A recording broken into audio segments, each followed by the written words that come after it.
Embrace the power of knowledge at Sanskriti University, ranked first in most promising university in engineering and management in India. Visit www.sanskriti. Bangladesh में हुई हिंसा के बाद भारत की textile industry में भी बवाल मचा हुआ है।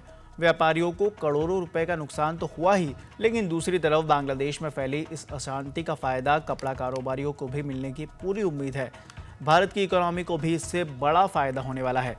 व्यापारियों की माने तो चीन अब तक जो कपड़ा भारत भेजना चाहता था उसे डायरेक्ट नहीं भेज पा रहा था, क्योंकि उसे भारत सरकार के नियम कड़े होने की वजह से वह पहले माल को बांग्लादेश भेजना पड़ता था और वहां से भारत के कपड़ा इंडस्ट्री में और सूरत के कपड़ा व्यापारियों को माल सप्लाई किया जाता था।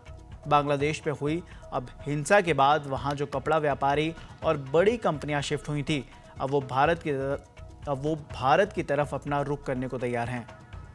सूरत की टेक्सटाइल इंडस्ट्री के लिए पिछले कई वर्षों से मैं सरकार से ये मांग करता हूं कि एंटी डंपिंग ड्यूटी लगा करके और बांग्लादेश से जो डंप होकर कपड़ा भारत में आता है उसको एक बार लगाम लगाए।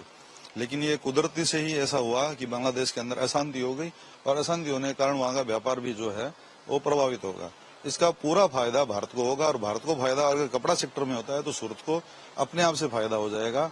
और ऐसा लग रहा है कि गारमेंट सेक्टर जो सूरत का है वो बूम पकड़ेगा और इस साल गारमेंट सेक्टर को हजारों करोड़ रुपए का फायदा होगा, क्योंकि जो ब्रांड और जो बड़े व्यापारी जो है बांग्लादेश से जो डंप करा के कपड़ा लेते हैं, बांग्लादेश में इंडस्ट्री लगा करके कपड़ा ले रहे हैं, वो सारे के सारे अब हमारे ऊपर निर्भर हो जाएंगे। इसलिए कपड़ा बाजार के लिए स्वर्णिम अवसर है। कपड़ा बाजार गारमेंट के क्षेत्र में आगे बढ़ेगा। सर, मेरे हिसाब से एक सूरत के लिए बहुत बड़ी अपॉर्चुनिटी है, क्योंकि बांग्लादेश एक बहुत बड़ा हब बन चुका था गारमेंट्स का।